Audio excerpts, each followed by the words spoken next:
Fala, meu CLT, tranquilidade? Ó, hoje a gente tá com um Mauá muito brabo, filho. Ele é aquele clássico em que o Prota vê que vai morrer e já volta no tempo como? Naqueles piques pra sair metendo soco em geral. Mas ele tem ali alguns detalhes que chamaram muito a minha atenção. Não vou mentir não, sabe? E eu realmente espero que vocês também gostem, já que, sabe, a gente tem uns gostos muito parecidos. E ó, lembrando, hein, se você não botar banana com pêssego de mel aí embaixo nos comentários, filho, esquece, vai virar CLT pro resto da tua vida. É uma maldição que eu tô jogando pra vocês, hein. Ó, já fica avisado, hein? Depois não fala que sou amigo de vocês. Então é isso. Bora de Mauá.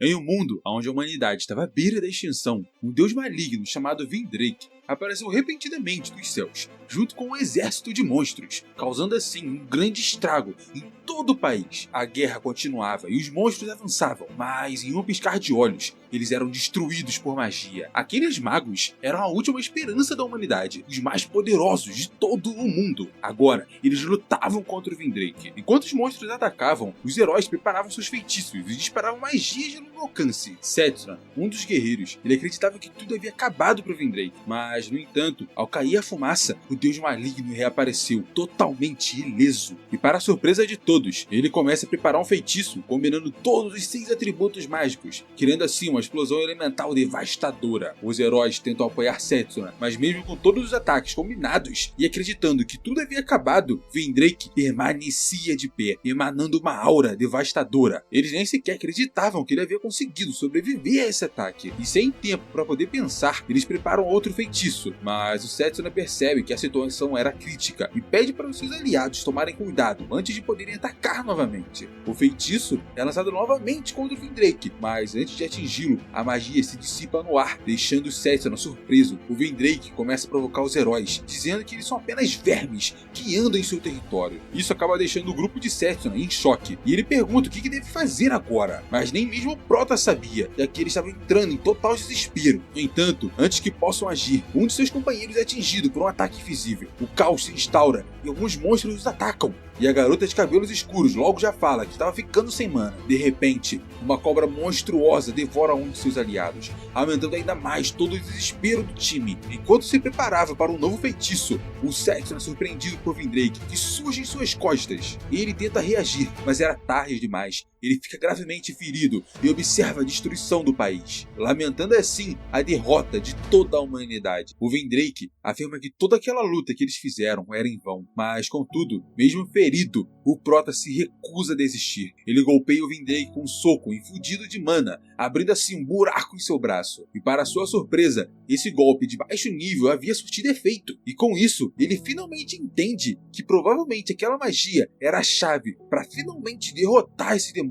Mas devido ao seu estado atual, ele já não era capaz de fazer mais nada. E o Vindrake fala que esse era o máximo que alguém como ele iria conseguir fazer, partindo assim para cima do garoto. E de repente, o seu colar começa a brilhar. Era o presente que ele havia recebido de seu antigo diretor de seu colégio. E era nada mais, nada menos do que um colar do renascimento. Então vemos um flashback, onde o jovem Setsuna recebe o colar de seu diretor, que logo explica que ele continha o espírito do tempo e poderia refazer os seus arrependimentos do passado uma única vez. O Prota se lembra de ter falado que isso era um desperdício, e enquanto ria horrores, o diretor explica que isso era de se esperar de alguém que estava no topo da academia de magia. O seu diretor garante que um dia ele finalmente ia entender a importância desse grande artefato. Voltando ao presente, enquanto segurava o colar, o Prota se dá conta do seu maior arrependimento. Ele se arrepende de não ter escolhido usá-lo naquela época e afirma que irá voltar e finalmente matar esse demônio. Com um brilho intenso, ele é transportado 10 anos no passado, de volta à Academia de Magia. Ainda confuso, o seu amigo dá um tapa em suas costas, dizendo que ele seria o próximo. Ele reencontra seu amigo Léo, que na realidade deveria estar desaparecido antes mesmo do demônio aparecer. Percebendo que realmente voltou no tempo,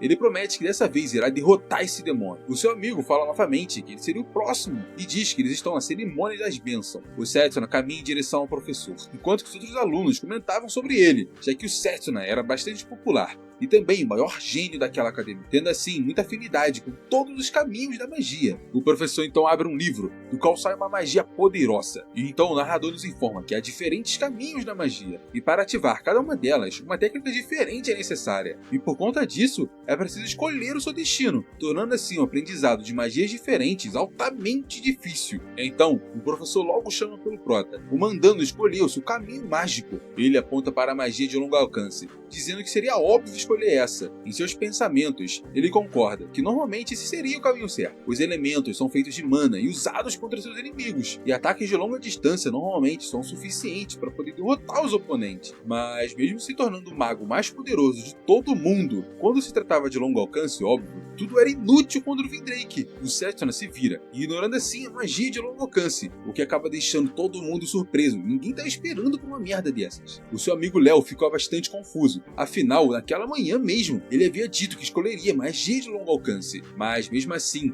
ele escolhe a magia de combate corpo a corpo. O seu professor avisa mais uma vez que aquele caminho era focado no fortalecimento corporal, mas que havia sido abandonado há muito tempo. E caso ele escolhesse isso, seria basicamente jogar todo o seu futuro brilhante no lixo. O Setsuna já sabia de tudo aquilo que ele havia falado, mas no entanto, ele acreditava que o único jeito de derrotar o Vindrake seria uma magia de combate corpo a corpo. E ele não estava errado, né? A gente viu o que aconteceu. Então, ele ergue as suas mãos e escolhe esse caminho, decidido que certamente irá derrotar esse deus maligno, deixando alunos, professores e até mesmo o diretor em total desespero. Olhando para o seu braço, ele vê o símbolo em sua mão. Ninguém acreditava que o famoso Setsuna, o cara que tinha o maior potencial, que era conhecido como gênio, iria escolher esse caminho que já tinha sido abandonado. Fechando então seu livro, o professor explica que tinha interesse em ensinar tudo o que sabia, e que o Setsuna podia se tornar o mago mais poderoso de todos os tempos, e que eles dois estariam em glória absoluta. Mas o Setsuna fala que aquilo seria tudo sem sentido daqui a 10 anos, quando a humanidade seria derrotada, e após 5 anos o Vindrake iria surgir do inferno. Ele reconhece que tem todo o conhecimento da sua primeira vida, mas não tem nenhuma experiência prática em si com a magia de combate. Então é anunciado que os estudantes do segundo ano deviam prosseguir para suas salas de campo. O Setsuna procura pelo seu amigo Léo, mas não consegue encontrá-lo. Ele vai até uma pessoa e pergunta se ele podia mostrar o caminho, mas eles rapidamente se afastam dele, como se tivessem medo, gritando para que fujam dali. Todos começam a fofocar entre si,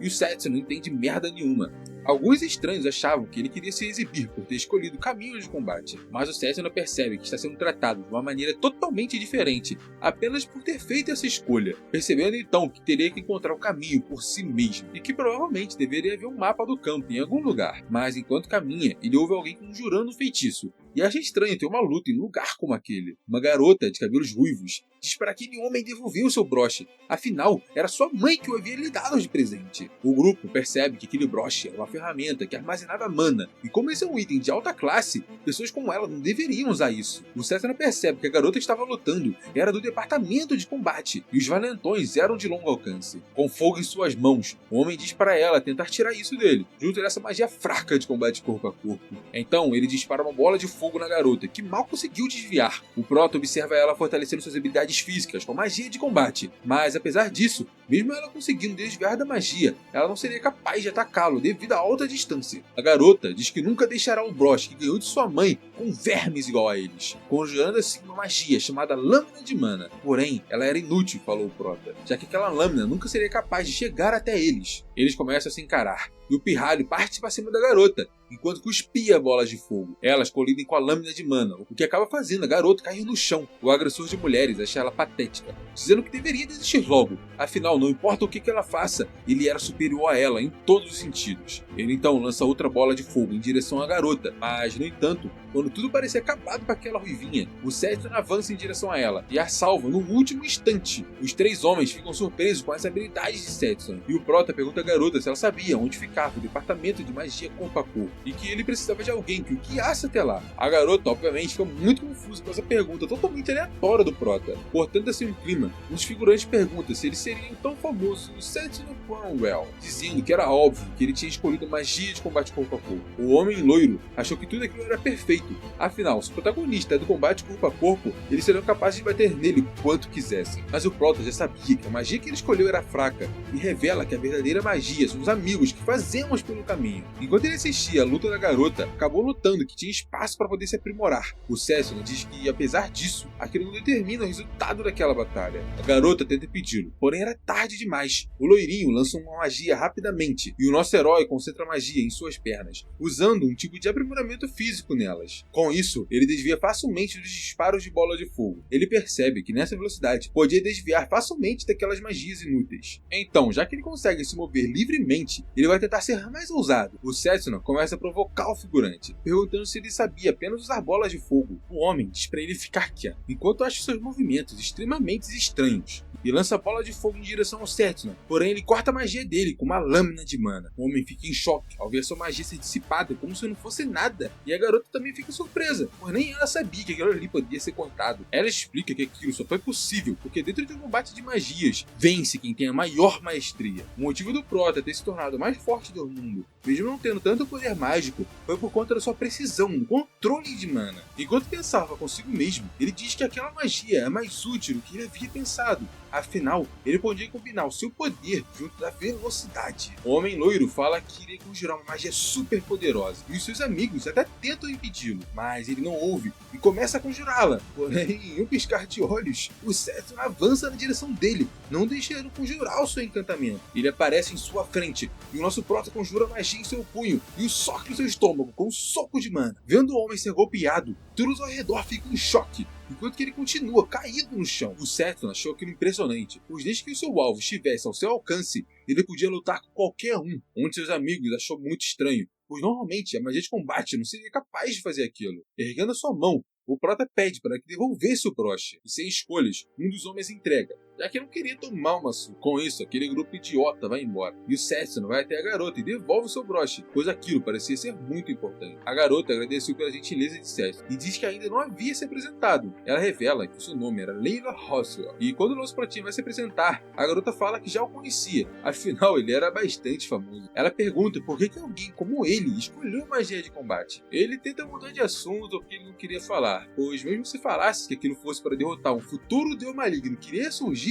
ela simplesmente não ia acreditar. Então ele pede a ela para levá-lo ao departamento, e a Layla diz que a orientação já havia começado, então eles tinham que correr o mais rápido possível. Enquanto caminhavam, ele percebe que o departamento está na extremidade do campus, o que só prova que a magia de combate corpo a corpo é muito impopular. Correndo, a Layla pergunta como que o Seth tinha feito aquela lâmpada de mana, e ele tenta explicar, falando que dependia do seu controle de fluxo de mana. Afinal, a magia de combate pode ser usada de várias maneiras, dependendo assim das circunstâncias. Caso ele consiga virar um mestre da magia de combate, talvez ele possa neutralizar o dissipador do deus maligno. Assim, ele pode ganhar mais um tipo de vantagem contra ele. Mudando de cenário, enquanto César e o diretor estavam sentados, ele tira suas luvas, revelando dois caminhos mágicos totalmente diferentes. Olhando para a mão direita, ele vê a magia de invocação, porém os selos de sua outra mão ele nunca tinha visto antes. Ele tenta pintar que tipo de selo era aquele, mas o diretor explica que irá dizer quando a hora chegar. Ele explica que irá confiar o segredo da sua segunda magia a ele, porém ele nunca tinha dito sobre essa magia, pois após a emergência do deus maligno,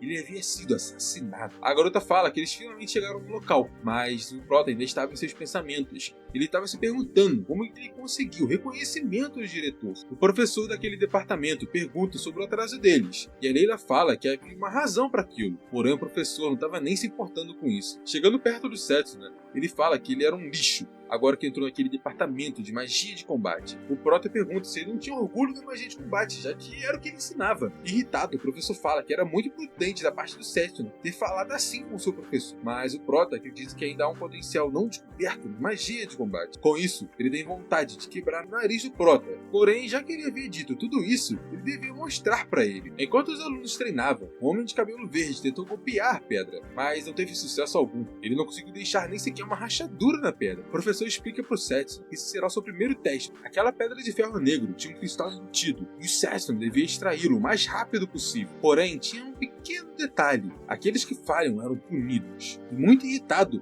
o professor avisa para os alunos se esforçarem mais, pois não conseguiram nem sequer quebrar aquilo. Mas os alunos não sabiam como que deviam quebrar, pois era muito duro. Andando um pouco mais à frente, o professor leva para uma pedra que estava livre. Ele explica que ele tinha 10 minutos e teria que mostrar o potencial da magia corpo a corpo que ele havia falado mais cedo. A Layla acha que aquilo era injusto, afinal, era impossível quebrar aquela pedra em apenas 10 minutos. Mas o professor não parece se importar, então o prota caminha até a pedra e a toca. Porém, nada acontece. Tirando o sarro do Setsuna, o professor fala para ele se ajoelhar e se desculpar logo, caso queira um pouco mais de tempo. Mas então, o nosso prota fala que apenas 10 segundos era muito mais que o suficiente. O professor acha aquilo muito imprudente da parte do Setsuna, e a sua amiga Leila o manda vigiar com suas palavras. O professor diz que aquela pedra, além de grande, era de alta qualidade, e que mesmo ele só conseguiu quebrá-la após 30 minutos. E com o rosto eufórico, ele fala que não haverá uma segunda chance. Enquanto concentra sua energia, ele ainda pensa sobre ter o reconhecimento do diretor, mas para conseguir isso,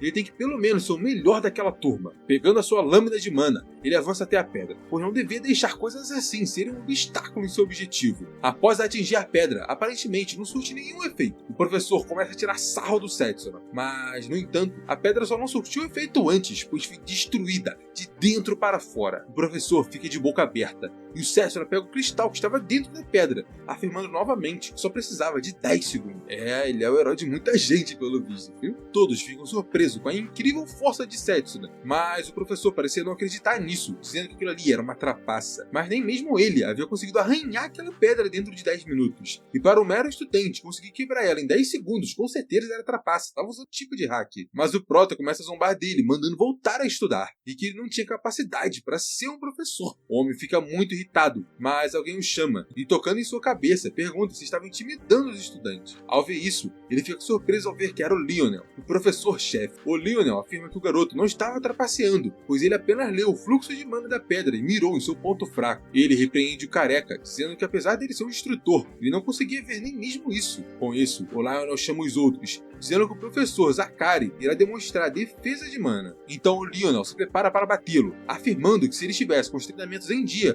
com certeza não irá morrer. Ele tenta se desculpar, mas já era tarde demais. O Lionel lhe dá um socão que o manda para muito longe. Olhando para toda essa situação, o protagonista perguntou sobre que tipo de pessoa o Lionel seria. Se aproximando, o Lionel dá um tapa em suas costas, dizendo que ele foi muito bem, e avisa que para entrar no departamento de combate, ele ia ter que treinar muito. O prota promete que irá se tornar o melhor aluno da classe, mesmo sendo desse departamento, e que não vai perder para ninguém. O Lionel reconhece o seu espírito de protagonista e explica que irá ensiná-lo a aprender magia. Enquanto saía, o Lionel pensa que não esperava que alguém como Setsuna surgisse. Após um certo tempo, o Lionel se apresenta novamente para a turma e, sem enrolar, explica que teriam que escolher um representante para o Interclasse. As partidas de Interclasse são um evento onde 8 departamentos mágicos lutam entre si. Um representante é escolhido em cada departamento, e o vencedor é determinado dentro do torneio. E foi nesse momento que o Setsuna ganhou reconhecimento do diretor, e por isso ele não podia perder a posição de representante naquele departamento. O Lionel chama por Setsuna, dizendo que ele não havia sido o único a passar naquele teste, e antes dele chegar, uma pessoa havia conseguido extrair igualmente o cristal, usando apenas a força de seus punhos. Ao olhar para o lado,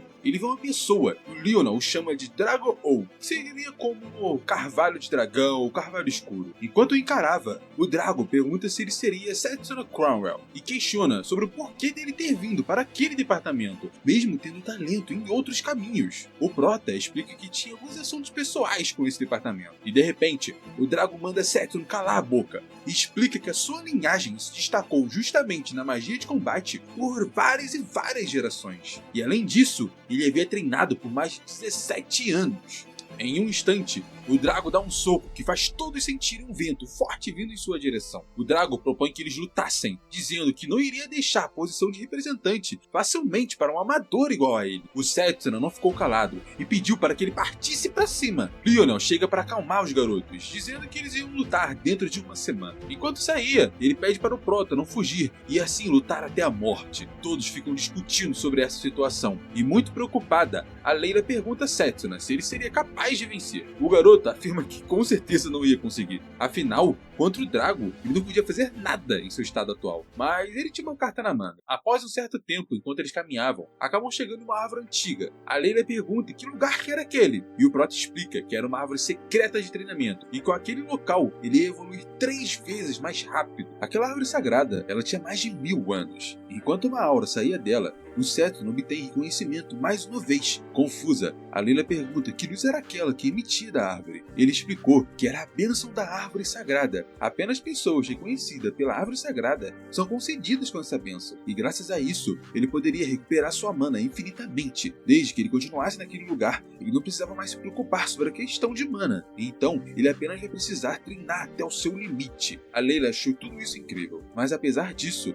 o Drago é alguém nascido naturalmente como um mago de combate corpo a corpo, mas mesmo assim, ela irá ajudá-lo, pois ele a ajudou a recuperar o seu tão precioso broche. Então o Prota fica meio confuso por ver a garota tão animada assim. Na sala de treinamento, a Layla ela ficou surpresa a ver que o Drago estava levantando um peso freneticamente, e o Drago perguntou ao professor se ainda tinha aquelas pedras de aço negro que estavam quebrando. O Leonel pergunta se ele queria destruir aquelas pedras, porém ele nega, dizendo que não vai quebrá-las, mas sim usá-las como peso para o seu treinamento. Olhando tudo de longe, a Layla fica em choque ao ver aquilo e corre rapidamente atrás do nosso Prota, se perguntando se ele vai ficar bem. Enquanto isso, o César ficava na árvore sagrada lendo um livro de artes marciais. A Layla diz para ele não se sentir tão calmo numa situação como aquela. Ela explica toda a situação, dizendo que o Drago estava usando pedras de aço negro para poder fazer flexões. Mas isso não surpreende o Prota, pois já era de se esperar disso de alguém como ele. Ele então pede para ela não se preocupar, pois aquilo também fazia parte do seu plano, enquanto que sai uma aura do seu olho e ela fica sem entender nada. Então ele avisa que com sua melhoria física, ele seria capaz de reforçar e controlar o seu sistema nervoso, e caso ele precisasse melhorar suas pernas, teria apenas que focar nelas, e o mesmo valia para suas mãos, e no caso da memória, focar em treinar sua cabeça. Jogando seu casaco para trás, ele chuta o ar rapidamente, e também faz vários movimentos com a sua lâmina de mana, deixando assim a Layla surpresa. A Layla acha tudo isso incrível, mas o Setsuna ainda diz que aquilo não seria o suficiente. De repente, ele sente uma dor e cai no chão. A sua mão estava com um ferimento gravíssimo. Ele então diz que ao usar a melhoria física, ele forçou seus músculos ao seu limite extremo, e por isso aconteceu, mas que apesar disso, não parecia um problema para ele, pois ele tinha apenas que focar em se curar, e com isso, poderia se fortalecer em pouquíssimo tempo. A Layla diz que ele não precisava se esforçar tanto assim, e pergunta se tinha algum outro jeito, mas o Prota explica que não podia derrotá-lo sem se esforçar ao seu máximo. Afinal, aquele que ele iria enfrentar estava treinando há mais de 10 anos. Nesta semana, ele irá fazer de tudo para assim conseguir alcançar o seu objetivo,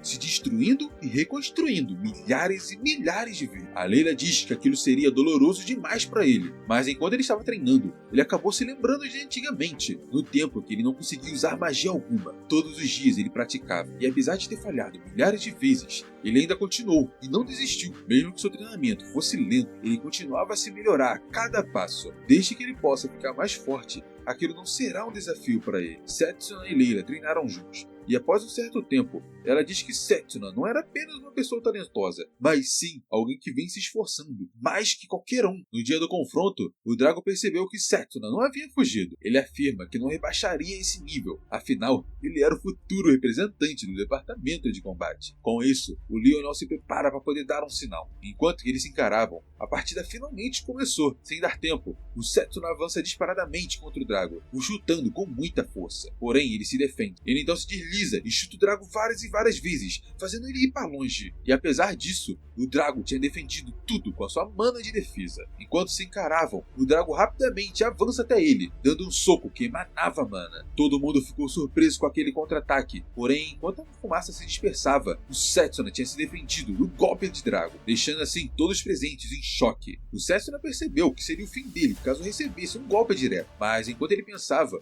o Drago tentou golpeá-lo novamente, mas ele conseguiu desviar. O Drago continuou socando ele várias e várias vezes, porém ele apenas se defendia, sem revidar. Muito irritado, o Drago pergunta o motivo dele estar apenas se defendendo, e que apesar disso, no fim, o corpo dele era muito fraco, e que aquele parecia ser o fim dele. A Layla assistia tudo, e fica muito preocupada, se perguntando se ele realmente seria capaz de derrotar o Drago, mesmo após todo o treinamento que ele havia feito durante uma semana. Leonel percebeu uma coisa: apesar de parecer que o Setsuna estava sendo pressionado, ele estava refletindo perfeitamente todos os ataques com seu controle de mana. O Drago continuava socando o nosso protagonista sem parar, e disse que pessoas como ele sempre olham para usuários de magia de combate corpo a corpo com muito desprezo. O seu pai e ele nasceram em uma família que apenas se destacava em bate corpo a corpo, e perguntou se o Setsuna sabia quanta humilhação eles tiveram que passar durante todo aquele momento, até chegar aquele dia. Conjurando uma magia em sua mão, ele diz que irá mudar tudo isso com as suas próprias mãos. Os dois conjuraram então uma lâmina de mana e começaram uma luta de espadas. A luta continuava intensamente entre os dois. O Setsuna Setsuna se lembrava do que os outros diziam para ele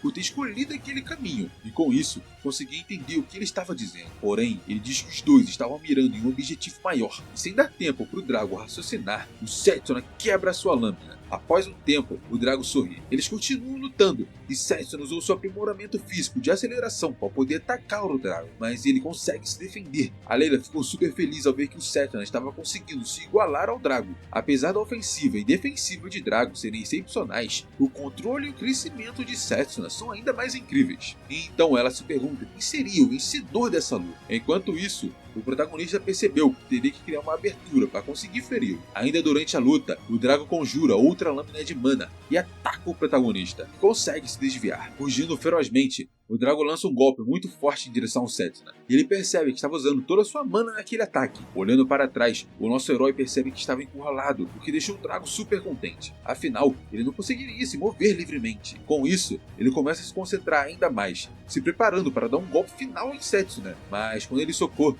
percebeu que aquilo era uma pós-imagem. O Setsuna então explica que caso continue usando sua mana no lugar onde está, consegue deixar uma pós-imagem durante alguns segundos. Então o protagonista rapidamente vai até as costas de Drago, o deixando sem tempo para reagir. O Setsuna lança seu último ataque contra Drago, e após ser atingido, todos ficam surpresos com seus movimentos. O Leon percebe que ele tinha mirado um contra-ataque, assim tomando uma vantagem. Com tudo isso, o Leon finalmente declara que a partida foi encerrada e o vencedor era Setsuna Cromwell.